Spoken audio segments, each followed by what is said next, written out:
50 సంవత్సరాల వరకు కూడా వర్తిస్తుంది.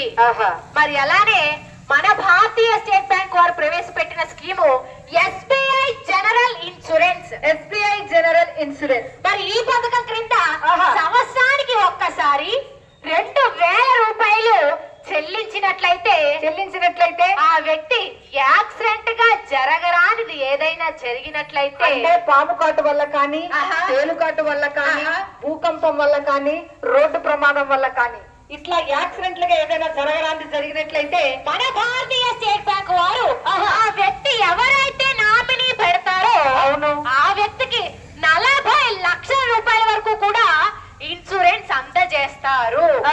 మరి దీని వయసు పరిమితి వచ్చేసి 18 సంవత్సరాలు మొదలుకొని 65 సంవత్సరాల వరకు కూడా వర్తిస్తుంది మన ఎస్బీఐ జనరల్ ఇన్సూరెన్స్. మరి 2000 రూపాయలు కట్టలేని వాళ్ళు 1000 రూపాయలు కూడా కట్టుకోవచ్చు.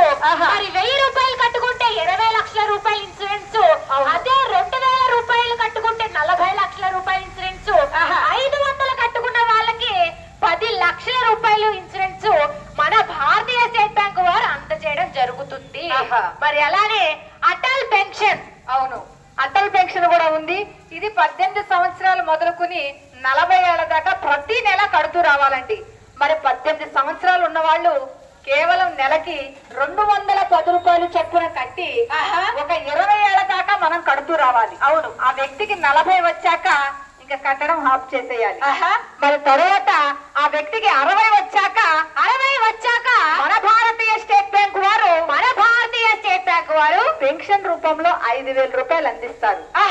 ఇదే అటల్ పెన్షన్. మరి ఈ స్కీములన్నీ ఎక్కడ కట్టుకోవాలని మీకు ఒక డౌట్ రావచ్చు. ఎక్కడో కాదు, మన భారతీయ స్టేట్ బ్యాంక్ వారు మనం కట్టుకోవచ్చు. లేదా కస్టమర్ సర్వీస్ పాయింట్, అదే వినియోగదారుల సేవా కేంద్రం మన ఊర్లోనే ఉంది, మన పక్కనే ఉంది కాబట్టి అందులో కూడా మీరు కట్టుకోవచ్చు.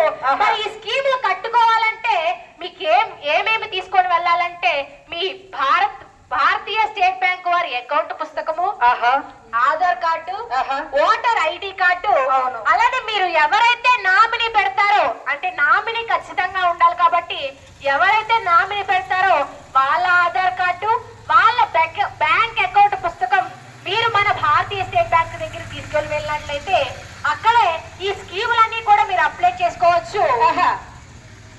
మరి అంతేకాకుండా సైబర్ మోసాల